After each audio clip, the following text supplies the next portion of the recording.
한번 따라서 합니다. 성령이 계시네. 할렐루야 함께 하시네. 아멘입니까? 네. 성령이 계십니다. 그래서 우리가 할렐루야 하나님을 찬양합니다. 함께 그 영광을 주 앞에 올리는 것입니다. 드디어 오늘 우리가 로마서 8장을 이제 우리가 만나게 됩니다. 여러분, 이 로마서 8장이 여러분 성경학자가 이 8장을 가지고 이런 평가를 했습니다. 성경 전체를 반지라고 본다면 로마서는 그 반지의 보석에 해당하는 부분이요, 특별히 로마서 8장은 그 빛나는 부분, 보석 중에서 반짝거리는 그 부분이다 라고 그렇게 평가를 했습니다. 보석 부분에서 특별히 한가운데 가장 유난히 반짝거리는 부분, 바로 이것이 로마서 8장이다 라고 그렇게 말씀을 했습니다. 얼마나 로마서 8장이 핵심 중에 핵심인가를 우리에게 한 학자가 그렇게 이야기를 한 것이죠. 어떤 학자는 로마서 8장을 또 문학적으로 이렇게 표현을 했는데요. 성경 전체를 통해서 흐르던 여러 갈래의 강물이 로마서 8장에 와서는 하나로, 한 줄기로 생명수를 이루고 하나님의 어린 양의 보좌 앞에 깔린 수정처럼 맑게 그 앞으로 도도하게 흐른다라고 그렇게 로마서 8장을 표현했습니다. 뭔 말인지 모르겠습니다만 여하튼 굉장히 로마서 8장이 중요하다, 핵심 중에 핵심이다 라고 하는 그런 의도를 담고 있는 것을 우리가 보게 됩니다. 또 어떤 학자는 세상에 있는 모든 성경이 다 불타서 없어진단다 할지라도 로마서 8장만 우리가 붙들고 있으면 구원받을 수 있다, 이렇게 평가를 합니다.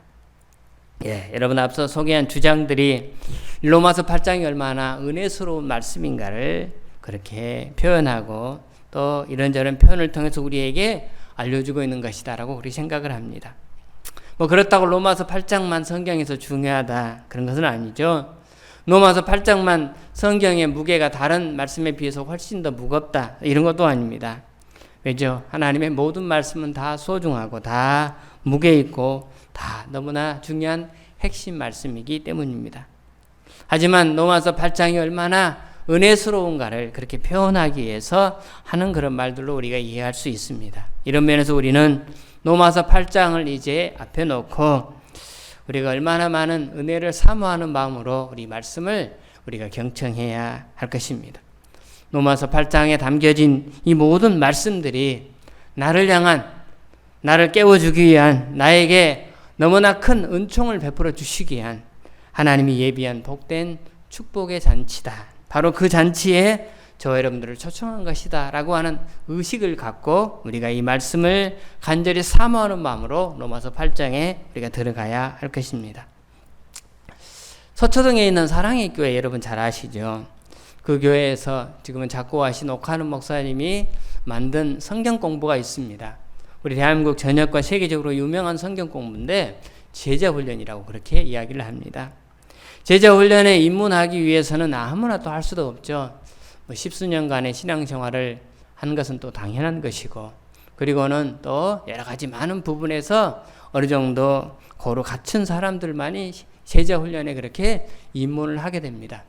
왜냐하면 제자훈련 과정이 매우 어렵기 때문에 중간에 가다가 탈퇴를 하게 됩니다. 중간에 가다가 그만두는 경향들이 매우 많죠. 그래서 아예 출발부터 모여서 첫 오리엔테이션을 하는 그날 겁을 많이 잔뜩 줍니다. 그리고는 중간에 가다가 못 따라오실 분들은 오늘부로 그만두라고.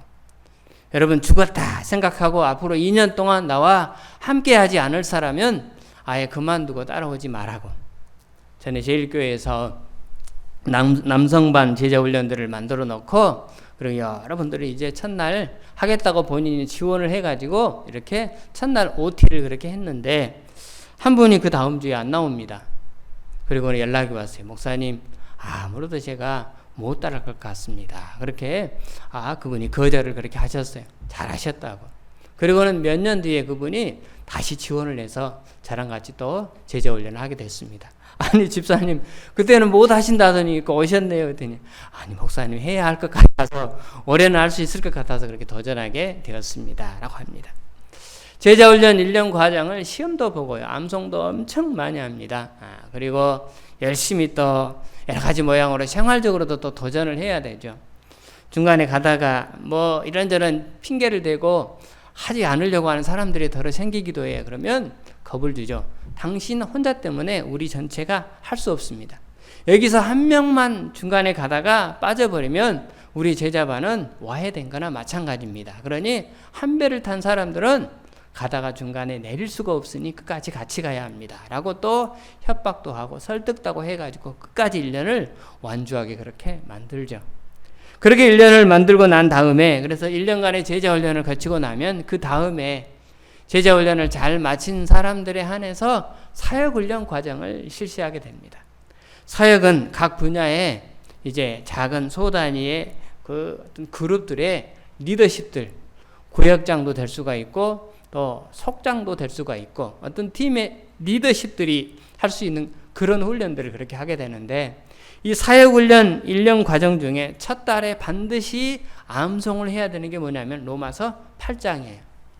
여러분 로마서 8장 아시다시피 1절부터 39절까지나 됩니다. 그리고 한 절 한 절이 매우 의미가 깊고 또 분량도 많이 됩니다. 그런데 그 로마서 8장 전체를 한 달 동안에 다 암송을 하게 만듭니다. 그러면 지도자인 저도 당연히 암송을 해야 되겠죠. 그래야 이제 같이 맞춰서 그렇게 할 수가 있는 것입니다. 여하튼 쪼고 볶고 막 다 해가지고 그렇게 암송을 하게 해서 이 로마서 8장을 철저하게 숙지를 하도록 그렇게 만드는 것입니다. 이렇게 만들어 놓았더니 이분들이 이구동성으로 한다는 말씀이 어떤 말씀이냐면 이 말씀이 너무나 은혜가 된다는 것입니다. 언제 은혜가 되느냐? 특별히 자신에게 회의감이 찾아올 때 이 말씀에 있는 어떤 한 구절을 떠올리게 되면 다시 자기 자신의 믿음이 다잡게 되더라는 것입니다. 또 어떤 마음에 유혹이 발동할 때 바로 그때 로마서 8장 12절이나 13절 말씀을 보면 그 유혹에서 그가 자신의 마음을 다잡게 되더라는 것입니다.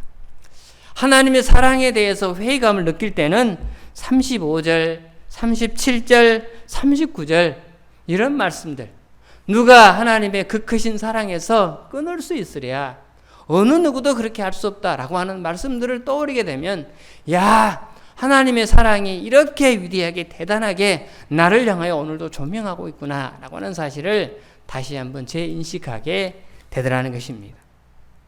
성령의 은혜가 의심스러울 때, 자신의 인생이 고독하다고 느껴질 때, 기도 응답이 오지 않을 때, 또 참으로 자신의 인생에 절망스러운 어떤 고통에 빠졌을 때, 미래에 대한 소망이 흔들릴 때, 그 어느 때를 막론하고 로마서 이 8장은 이 한 장 말씀을 통해서 언제나 자신의 문제에 대한 해답을 하나님의 음성으로 그렇게 만나볼 수 있게 되더라라고 하는 간증을 수많은 사람들이 그렇게 하더라는 것입니다.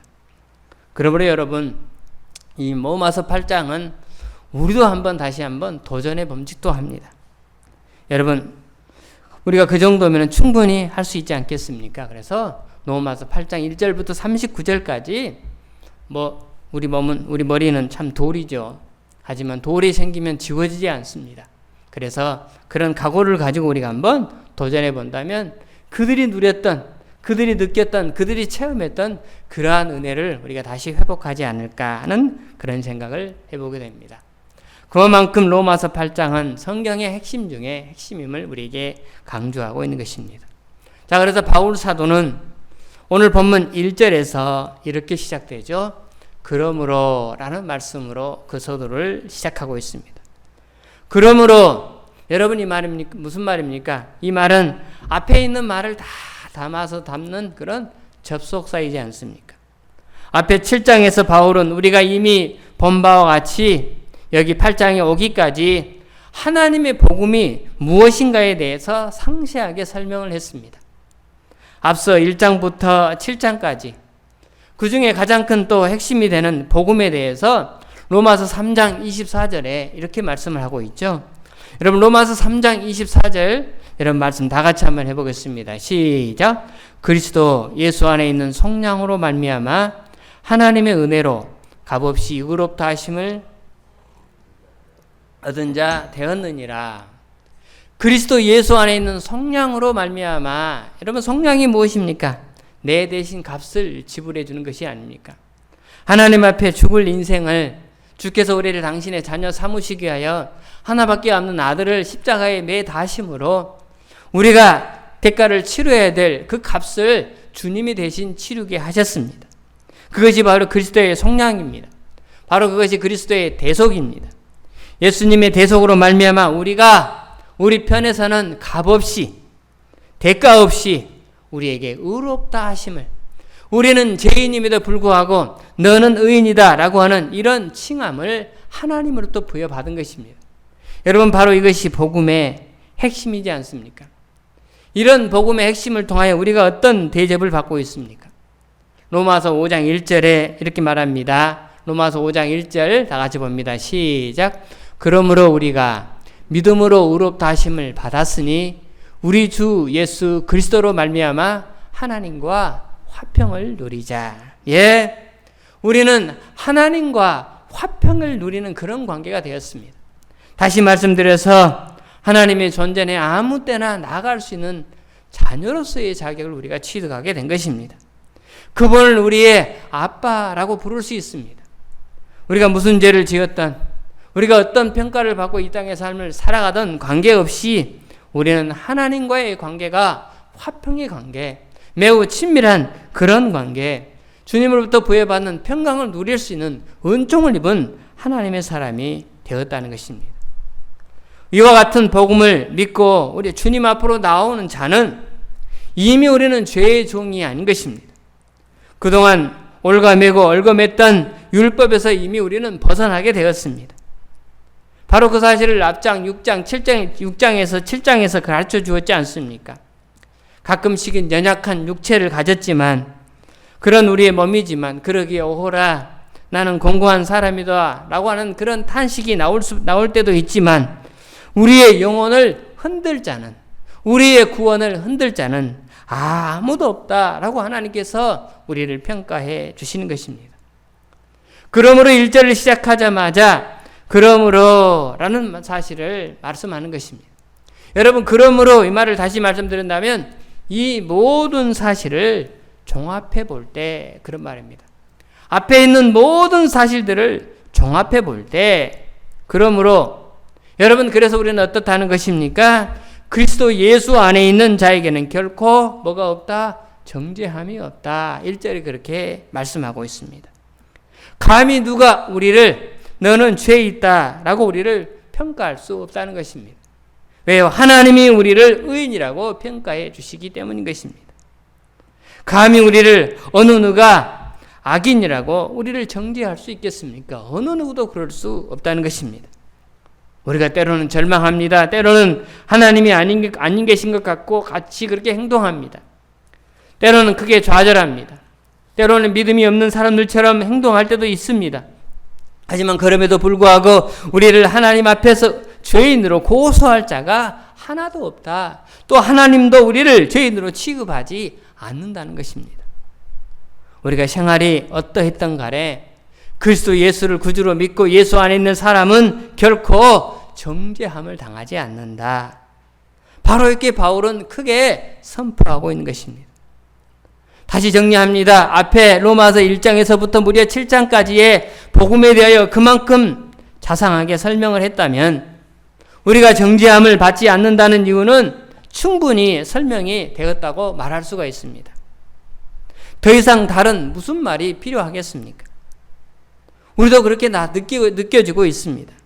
하지만 그럼에도 불구하고 사도 바울은 다시 로마서 8장을 쓰는 것입니다. 바울은 여기서 만족하지 아니하고 그러므로 라는 말로 시작해서 이 모든 말을 종합해 볼 때 한 걸음 더 나아가 우리에게 실제적인 이유를 설명하고 있는데요. 그렇다면 여러분, 그 실제적인 이유가 무엇입니까?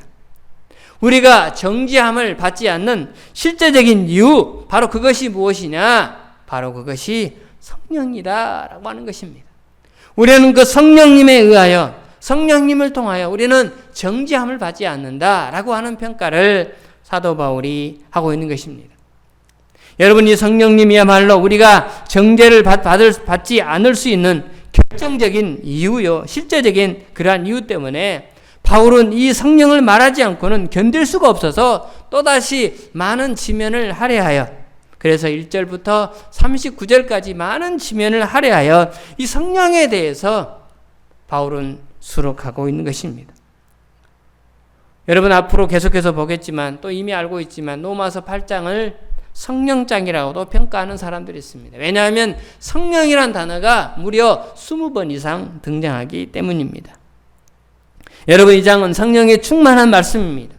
여러분 이 장은 성령이 역사하는 말씀입니다. 성령을 통해서 우리를 은총의 보좌 앞으로 인도하는 하나님의 진리를 로마서 8장은 그렇게 선포하고 있는 것입니다. 그러므로 바울은 또다시 펜을 들어서 이 로마서 8장을 나열해 놓고 저와 여러분들에게 바로 그 복된 성령의 충만한 잔치 가운데 우리를 초청하며 너희들도 이런 하나님의 은총을 누리며 살아가라고 우리를 오늘도 불러주시고 이 말씀을 선포하고 있는 것입니다. 그렇다면 여러분 우리가 먼저 분명히 믿어야 할 것이 있습니다. 전제되어야 할 것이 있습니다. 여러분 그것은 우리가 예수님을 인생의 구주로 주인으로 영접하면 그 순간부터 우리 마음에 누가 계신다는 것입니까? 네, 우리 마음에 성령님이 계신다는 사실입니다. 여러분 이 사실을 우리가 믿어야 합니다. 예수 그리스도를 믿는 모든 사람은 어느 누구든 예외 없이 다 성령을 모시고 살아가는 사람들인 것입니다. 여러분 이것을 믿으시길 주님의 이름으로 축원합니다. 그렇습니다. 너무나 당연한 것입니다. 여러분 이 사실을 뒷받침하는 구절이 9절 말씀에 수록이 되어져 있습니다. 여러분 9절 말씀 한번 다 같이 볼까요? 시작. 만일 너희 속에 하나님의 영이 거하시면 너희가 육신에 있지 아니하고 영에 있나니 누구든지 그리스도의 영이 없으면 그리스도의 사람이 아니라.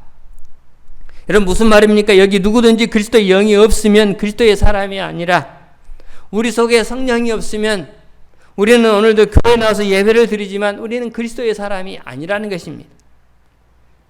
어떤 사람이 예수 믿는 사람인가, 어떤 사람이 예수 믿지 않는 사람인가 라고 하는 이 기준을 판정하는 모든 기준은 그 안에 성령님이 계시는가 아니면 성령님을 모시지 못했는가 라고 하는 기준으로 평가해야 된다는 사실입니다. 내가 일주일에 교회를 몇 번 나오고 내가 기도를 몇 번씩 하고 내가 어느 만큼 하나님 앞에 헌금하고 라고 하는 게 중요한 것이 아닙니다. 우리 안에 성령님이 계시는가 아니 계시는가 라고 하는 것이 우리 구원의 가장 큰 핵심이 된다는 사실입니다.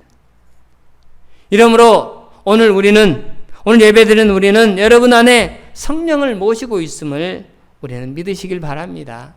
그리고 우리는 참으로 감사해야 하는 것입니다.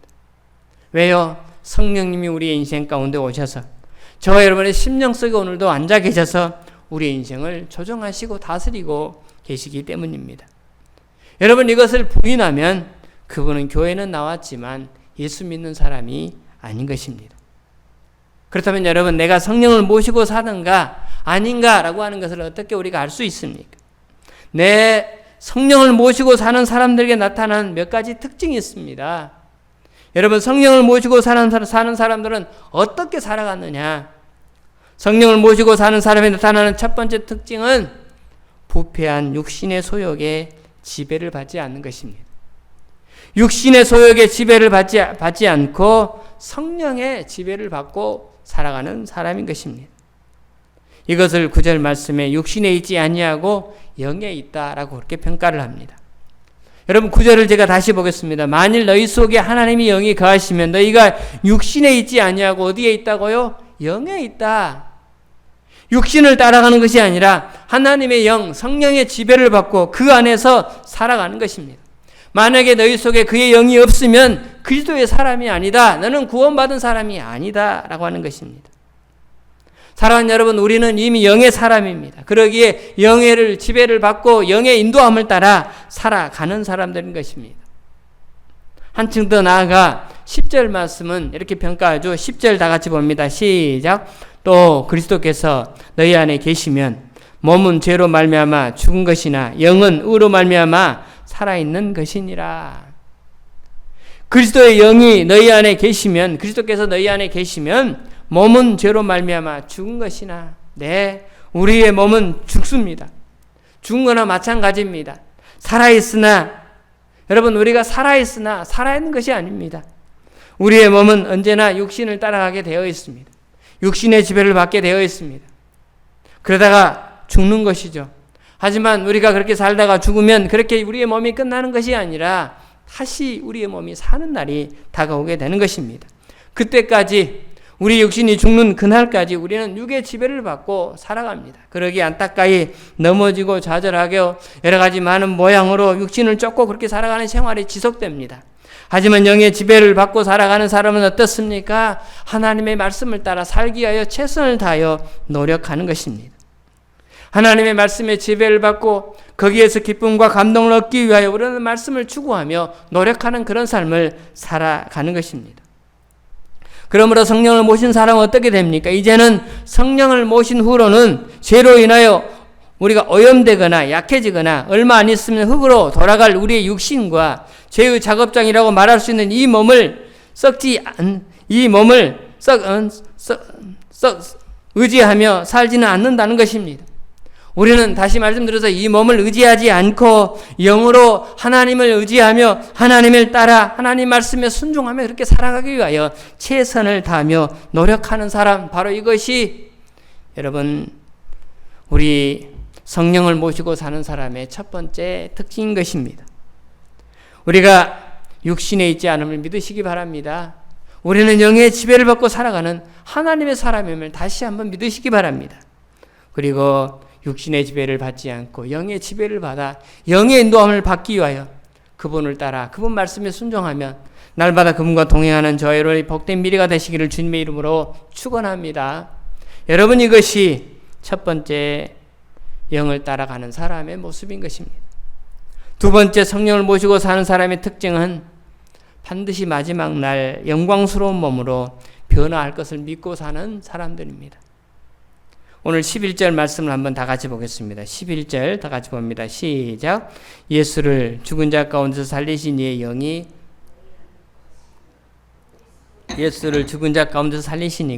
너희 안에 거하시는 그의 영으로 말미암아 너희 죽을 몸도 살리시리라. 앞에 10절에서는 죄로 말미암아 우리의 몸이 죽는다고 했습니다. 네, 때가 되면 우리의 몸도 죽습니다. 하지만 너희 죽을 몸도 살리시리라. 아니, 너희 죽은 몸도 살리시리라. 언제 그렇습니까? 우리의 몸이 죽었다가 다시 사는 날이 언제입니까? 우리가 흙으로 돌아갔다가 우리 예수님 다시 재림하시는 그날 이 몸도 흙에서 다시 살아나는 것입니다. 그래서 우리는 다시 새 몸으로 영광스러운 몸으로 변화될 것을 고린도전서 15장은 누누이 강조하고 있습니다. 그래서 옛날 기억이 하나 떠올랐습니다. 전에 교육전도사 때 성도님의 장례식을 다녀오게 되었습니다. 근데 그 장례식을 다녀올 때 한 성도님이 저에게 이런 질문을 했습니다. 전사님, 우리 믿는 사람들은 화장을 하면은 안 되지 않나요? 이렇게 질문을 합니다. 화장을 하면 안 된다. 그때 그 성도님이 매장을 한 게 아니고 화장을 해서 안치를 하고 그렇게 돌아왔던 것이거든요. 믿는 사람들은 화장을 하면 안 된다. 다시 말씀드려서 불에 태워서 가루로 만들어서 안치를 하거나 바람으로 날려버려서는 안 된다. 강물에 버려서는 안 된다. 라고 그렇게 그분이 이야기하는 것입니다. 네, 그분 나름 어느 정도는 성경을 아시는 분입니다. 그러기에 그런 질문을 하는 것입니다. 우리 마지막 날 우리 주님이 재림하시는 그날 우리 몸도 신령한 새 몸으로 변화될 것을, 부활한 주님의 새 몸으로 변화될 것을 그가 알기 때문에 그냥 죽은 몸 그대로 매장에 두었다가 우리 주님 재림하시되 그 몸이 다시 일어나야 되지 않겠냐라고 그렇게 질문을 하는 것입니다. 전혀 모르고 그런 말을 한 게 아닌 것입니다. 네, 여러분 어떻습니까? 부분적으로는 맞는 말이죠. 하지만 땅속에 매장을 하든 화장을 해서 뼈가루로 안치를 하든 아니면 돈이 없어가지고 강물에 그냥 뿌려버리든 산꼭대기에 올라가서 바람에 날려버리든 뼈가루가 다 날아가면 그 나중에 변화될 새 몸이 된다면 어떻게 그렇게 될 수가 있겠느냐라고 우리가 의문점을 가질 수 있습니다. 하지만 여러분 염려하실 필요 없습니다. 중요한 건 하나님이 사방으로 흩어진 뼈가루도 다 하나로 모으신다는 사실입니다. 에스겔 37장에 보면 뼈들이 이리저리 붙고 살아나는 역사를 우리가 보게 됩니다. 그 몸이 그대로 거기서 그 뼈들이 그냥 그 몸체로 그냥 거기에서 몸은 다 이제 녹아지고 뼈만 남아있는 게 아닌 것입니다.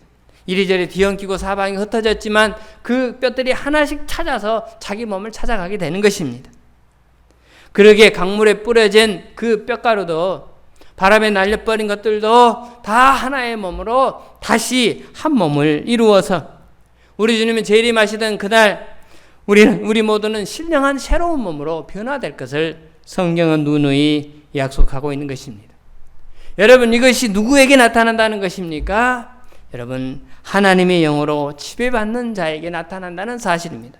성령을 따라 주님이 재림하시는 그날을 대망하며 소망하며 그 하나님의 말씀대로 순종하며 따라가는 사람들에게 나타나는 귀한 삶의 결과인 것입니다. 다시 정리합니다. 우리는 육신에 있지 않습니다. 우리의 몸은 죄로 인하여 반드시 죽습니다. 그래서 죽으면 그냥 땅속에 묻힙니다. 저 삼성 회장이었던 이건희 씨도 마찬가지입니다. 폭군이었던 김일성도 마찬가지입니다. 하지만 재림하시던 그날 땅속에 있는 모든 육체들은 다시 살아나는 것입니다. 그때 예수 그리스도를 믿다가 죽은, 그래서 구원받은 하나님의 백성에게는 신령한 그리고 놀라운 영광스러운 몸을 입게 되지만, 예수님 없이 죽은 사람은 이 세상에서 그 어떤 부귀 영화를 누렸다 한다 할지라도, 그 어떤 좋은 관 속에 누웠다 한다 할지라도 그의 몸은 영원한 영벌에 처해지는 그런 결과가 초래하게 된다는 사실입니다. 오늘 우리는 바로 이러한 사실을 본문을 통해서 분명히 확인을 해야 합니다. 그리고 내가 성령을 모시고 삶으로써 이런 축복을 받았구나 라는 사실을 우리는 감사하고 기뻐해야 하는 것입니다. 우리는 이 귀한 날을 우리가 사랑하며 소망하며 재림하시는 그날을 대망하며 우리는 앞으로 살아가야 하는 것입니다. 자, 여러분, 그런데요, 오늘 9절부터 11절까지 내용을 좀 더 예민하게 검토를 하신 분들은 좀 이상한 것을 보게 될 것입니다. 9절에 보시면 여러분 이런 말이 나와요. 만일 너희 속에 하나님의 영이 거하시면, 이렇게 말씀합니다. 너희 속에 하나님의 영이 거하시면, 그리고는 조금 내려가서 그리스도의 영이 없으면, 이런 말이 나와요. 하나님의 영이라고 했다가 그리스도의 영이라고 나옵니다. 그리고 10절을 넘어가게 되면 그리스도께서 너희 안에 계시면, 이렇게 말합니다. 하나님의 영, 그리스도의 영, 그 다음에 그리스도라고 이렇게 바뀌는 것을 보게 됩니다. 이걸 보고 혼란을 느낄 수 있는 그런 용어다라고 그렇게 생각을 할 수도 있습니다. 여러분, 이것은 하나님의 신비스러운 본체에 대한 이야기를 이렇게 하고 있는 것입니다. 그래서 우리 인간의 지혜로는 도무지 이해할 수가 없습니다. 아무도 이해할 수 없습니다. 아니, 이해를 하려고 하면 할수록 오히려 더 미궁 속으로 빠져드는 것입니다. 여기에는 약간의 설명이 필요합니다. 우리 예수 그리스도는, 예수님은 33년간 우리의 똑같은 육신의 몸을 입고 이 세상에 오셨습니다. 그래서 우리처럼 똑같이 육신으로 사셨습니다. 그리고 십자가에 못 박혀 죽으시고 예수님 3일 만에 부활하신 후에 예수님의 몸은 우리 눈에는 보이지 않습니다. 하나님의 나라로 다시 돌아간 승천하신 후에는 예수님은 우리와 어떻게 계십니까? 영으로 계시는 것입니다. 그리고는 다시 재림하실 때는 우리 눈으로도 볼 수 있는 예수님의 몸과 영으로 같이 우리에게 보여지게 되는 것입니다. 여러분, 이것이 구약 구원 사역과 관계에서 예수 그리스도가 우리에게 나타나신 이후부터 갖는 예수님의 세 가지 양상의 모습이라고 말할 수 있습니다. 처음에는 육신으로 우리에게 보이셨고요. 현재는 영으로 우리에게 보이시고 우리와 함께 하시고, 그 다음에는 영과 육으로 우리 앞에 나타나신다는 사실입니다. 그러므로 지금은 그리스도가 영으로 우리 안에 나타나는 그런 기간입니다. 그 영으로 그리스도가 우리와 함께 내재하시는 것입니다. 그렇다면 어떻게 부활하신 예수님이 우리 안에 영으로 거하시는 것입니까? 그 대답은 성령을 통해서 영으로 우리와 함께 계시는 것입니다. 여러분, 이것이 그 질문에 대한 대답입니다. 성령은 예수 그리스도가 영으로 우리 안에 거하시게 하시는 분인 것입니다. 예수 그리스도가 우리 안에 영으로 거하시게 하실 수 있도록 성령께서 그러한 역할을 하시는 것입니다. 이런 의미로 해서 성령을 넣고 하나님의 영이라고 말할 수 있고 또 그리스도의 영이라고 말할 수 있고 그리스도 자신이라고도 말할 수 있는 것입니다. 이것이 하나님의 삼위일체가 갖는 참으로 신비한 요소인 것입니다. 그러면 여러분 우리 안에 그리스도가 계신다고 해도 전혀 틀린 말이 아닙니다. 성령이 계신다고 해도 전혀 잘못된 것이 아닙니다. 이것을 지나치게 구별할 필요는 없는 것입니다. 성령은 내 오른편에 계시고 그리스도는 왼편에 계신다 이럴 필요도 전혀 없습니다. 하나님의 본체는 그만큼 신비로움으로 우리 안에 존재하기 때문인 것입니다. 성령을 모신 사람은 살아계신 예수님을 모시고 사는 사람입니다. 네, 그러므로 저와 여러분들은 예수님을 모시고 사는 사람입니다. 우리가 주님을 찾아서 어딘가를 헤매고 다닐 필요 없습니다. 하늘을 향하여 삿대질을 하면서 내려오시라고 요청할 필요도 없습니다. 성령을 통하여 그분을 날마다 우리 안에 거하시고 항상 흘러넘칠 만큼 우리 안에서 충만하게 하나님은 우리 안에 영으로 계시는 것입니다. 우리는 단지 그분이 우리 안에 계심을 믿고 감사하며 감격하고 그분과 날마다 동행하며 살아가야 우리의 인생에 있어서 참으로 행복한 기쁨과 즐거움이 날마다 표출될 것입니다. 찬송가를 부를 때 289장 이런 찬송이 있어요. 주 예수 내 맘에 들어와 계신 후 변하여 새 사람 되고. 네, 예수님이 내 마음에 들어와서 내가 변하여 새 사람이 되었습니다. 그래서 우리는 주 예수님 내 마음에 계심을 감사하며 그렇게 찬양을 했습니다. 그러다가 그 찬송을 부르고 난 다음에 286장에 보면 이런 찬송이 나와요. 주 예수님 내 마음에 오사 날 붙들어 주시고 주 예수님 내 마음에 오사 날 붙들어 주시고 예수님 내 마음에 오기를 사모하는 그런 찬양의 가사가 있습니다. 헷갈릴 때가 있어요. 방금 우리가 찬송을 부를 때는 이미 내 안에 들어와서 내가 새 사람이 되었습니다. 그런데 이 찬송을 부르고 난 다음에 예수님 내 마음에 오라고 찬송을 하는 것입니다. 그러다 보니까 헷갈려서 어리둥절할 때가 있습니다. 우리가 찬송을 부를 때 순서를 바꿔서 했다면 야 그렇구나 우리가 더 이해할 수 있는데 때로는 우리가 헷갈리게 되기도 합니다. 하지만 여러분 걱정할 필요 없습니다. 헷갈려도 괜찮습니다. 왜요? 이미 우리 안에 성령은 계시기 때문에 우리가 오라고 찬송을 하던 이미 들어오셔서 그로 인하여 기쁨을 누리기를 소망하는 그런 찬송을 하던 그게 바뀌었던 전혀 관계가 없는 것입니다. 왜 그렇습니까? 그분은 이미 우리 안에 와 우리의 인생을 주장하고 계시고 우리의 삶을 이끌고 계시기 때문에 우리는 헷갈리지만 하나님은 성령님은 전혀 헷갈리지 않는 것입니다. 그런 의미로 우리는 가사를 바꾸어 불러도 전혀 상관이 없는 것입니다. 본인이 성령님이 다 알아서 판단하시는 것입니다. 중요한 것은 오늘도 예수님은 영으로 우리와 함께 하신다는 사실입니다. 그분이 오늘도 우리와 함께 더불어 계시면서 그분께서 우리에게 하늘의 감격과 너무나 큰 기쁨을 주시기를 소망하시는 것입니다.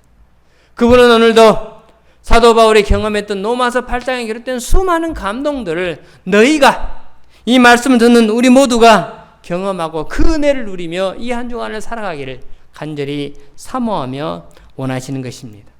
사랑하는 여러분, 우리가 이 행복을 누리기 위해서 마음속에 우리는 다시 한번 하나님의 감동을 회복되기를 소망하며 하나님 앞에 간구하며 나가야 할 것입니다. 내가 매일 기쁘게 순례의 길 행함은 주의 팔이 나를 안보하며 내가 주의 큰 복을 참는 복된 내가 주의 큰 복을 받는 참된 비결은 주의 영이 함께함이라. 성령이 계시네. 할렐루야. 함께하시네. 좁은 길을 걸으며 밤낮 기뻐하는 것 주의 영이 함께함이라. 이 찬송을 쓴 작사자가 좁은 길을 걸으며 밤낮 기뻐하는 것 그렇게 고백합니다. 그가 말하는 좁은 길은 어떤 길이겠습니까? 예수 그리스도가 가라는 정도의 길인 것입니다. 수많은 사람들이 원하는 세상의 길, 세상의 어떤 안락함을 추구하는 길이 아니고 때로는 가난하게도 살게 되고 때로는 병들게도 살게 되고 때로는 심적인 많은 고통을 안고 살아가더라도 바로 거기에 참된 기쁨과 참된 즐거움이 있으니 내 길로, 이 좁은 길로 함께 가자고 요청하는 하나님의 말씀에 부응하며 나가는 하나님의 종들에게 이루 말할 수 없는 감동을 주께서 베풀어 주실 것입니다. 전에는 죄에 빠져서 평안함이 없을 때 예수 십자가의 공로 힘입어 그 발 아래 엎드려 참된 평화 얻으면 주의 영이 함께합니다. 진정한 평화는 어디에서 비롯되는 것입니까? 십자가 밑에서 주님의 발 앞에서 주님의 존전 앞에서 말할 수 없는 탄식으로 호소할 수밖에 없지만 우리의 모든 형편처지를 이해하시고 아시고 그럼에도 불구하고 나와 더불어 함께 가자고 요청하시는 하나님의 음성에 감사함으로 고개를 숙이는 그에게 주의 영이 함께 하시고 할렐루야 함께 하시며 성령이 계심을 찬송하는 그와 우리 주님은 함께 하시는 것입니다. 세상 모든 욕망과 나의 모든 정욕은 십자가에 이미 못을 박았네. 어두운 밤이 지나고 무거운 짐 벗으니 주의 영이 함께합니다. 여러분, 이런 은혜를, 이런 은총을 누려보고 싶지 않습니까? 세상 모든 욕망과 나의 모든 정욕은 십자가에 이미 못을 박았네. 여러분, 찬송 우리가 이렇게 하지만 그렇지 못하는 안타까운 삶을 오늘도 살고 있지는 않습니까? 다시 한번 오늘 말씀을 통하여 또 오늘 우리가 부르는 찬양을 통하여서 하나님은 우리에게 세상 모든 정욕과 나의 모든 욕망을 십자가에 임을 못을 주님이 대신 박았으니 죽으실 때 다 거기서 해결했으니 나와 함께 더불어 가자고 우리를 초청하고 계십니다. 어두운 밤이 지나고 무거운 짐 벗으니 주의 영이 함께합니다. 그렇습니다. 우리에게 어두운 밤이 지나고 무거운 짐 다 벗고 정말 주의 날개를 달고 활활 날며 저 푸른 창공을 날아가는 독수리처럼 이 세상을 떠나가 복된 하나님의 나라에서 우리 모두가 함께 제어할 날이 분명히 다가오게 될 것입니다. 그때 우리는 진정 신령한 몸을 입은 하나님의 사람들이 되어 서로가 서로를 축복하며 서로가 서로에게 참으로 감격하는 그날의 은총을 우리가 누리게 될 줄로 믿습니다. 거기까지, 바로 그 시간까지 우리와 함께 하시는 성령님을 의지하며 그 나라의 소망을 두고 여러분, 로마서 8장에 기록된 수많은 하나님의 은총들을 회복하면서 이 한 주간도 세상과 싸워 주님이 마련한 아름다운 그 승리의 잔치에 초청받은 저와 여러분의 모든 미래들이 다 되시기를 주님의 이름으로 축원합니다. 우리 함께 부를 찬송 바로 191장 찬송입니다. 내가 매일 기쁘게 순례의 길 행함은 주의 팔이 나를 안보하며 성령이 계시네. 좁은 길을 밤낮 걸으며 주의 영이 함께하게 우리는 그 길을 걸어갈 수 있습니다. 우리 기쁨으로 찬양하도록 하겠습니다. 191장 찬송입니다.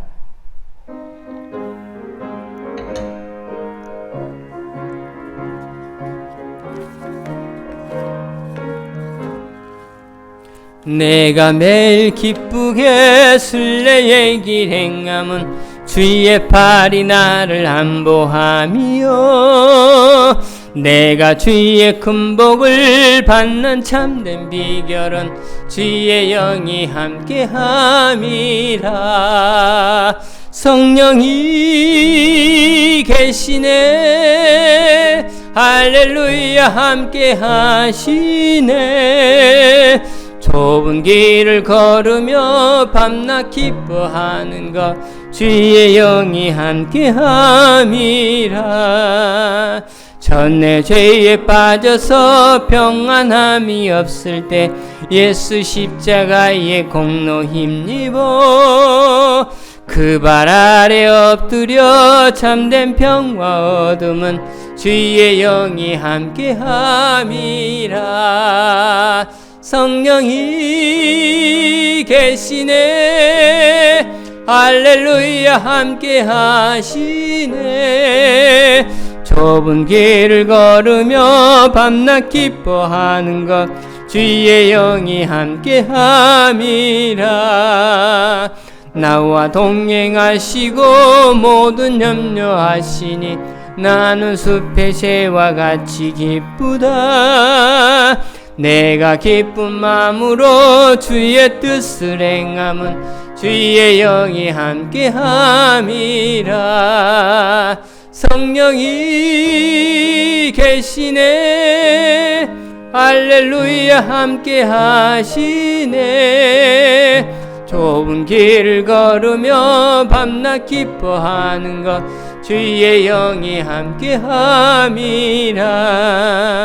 세상 모든 욕망과 내 모든 정욕은 십자가의 힘이 못을 박았네. 헌금을 수고해 주세요. 어두운 밤이 지나고 무거운 짐 벗으니 주의 영이 함께 함이라. 계시네. 할렐루야 함께 하시네. 좁은 길을 걸으며 밤낮 기뻐하는 것 주의 영이 함께 함이라. 성령이 계시네. 할렐루야 함께 하시네. 좁은 길을 걸으며 밤낮 기뻐하는 것 주의 영이 함께 함이라. 주님, 우리가 성령이 계심에, 할렐루야 우리 주님이 함께 하심에 좁은 길을 걸어가도 밤낮 기뻐할 수 있는 것은 그 성령님이 함께함이라고 주님을 찬양했습니다. 하지만 찬양을 부른 우리의 심령의 모습은 어떻습니까? 주님, 부끄럽기 짝이 없이 여전히 성령님 우리와 함께하지만 그럼에도 불구하고 나약한 육체의 지배를 받고 살면서 오늘도 안타까이 여러 가지 많은 모양에 휩쓸리는 우리의 모습이 아닙니까? 주여, 다시 한번 우리를 다잡아 주시옵고 성령에 충만케 하여 주시옵시다. 이루 말할 수 없는 감동으로 은혜를 베풀어 주시어서 성령님만 의지하고 성령의 기쁨으로 충만하여서 날마다 우리의 모든 삶의 현장에 하늘의 기쁨을 맛보고 살아가는 우리 모두가 되어지게 하여 주시옵소서. 이 기쁨을 회복케 하여 주시옵소서.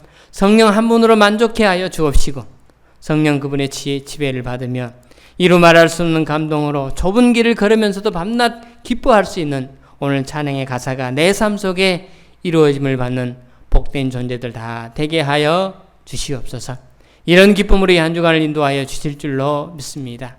이 은혜를 아는 자로 살아가기 위하여 오늘도 존전에 나와 예물을 주 앞에 드리오니 받아 흠양하여 주시고 예물이 쓰이는 곳이 하나님의 거룩한 역사가 나타나게 하여 주시옵소서. 여기까지 인도하신 하나님 감사합니다. 아름답고 복된 길로 하나님이 예비한 복된 자리로 주께서 이끌어 주실 줄로 믿습니다. 드리는 손길 하나님이 갚아주시고 주님이 채워주시고 넉넉한 은총으로 말미암아 하나님의 감동을 사방에 간증하는 그 주인공들 다 되게 하여 주시옵소서. 약속하신 대로 은혜를 베풀어 주시고 우리의 필요를 채워 주실 줄로 믿사옵고 예수님 거룩하신 이름으로 기도드리옵나이다. 아멘.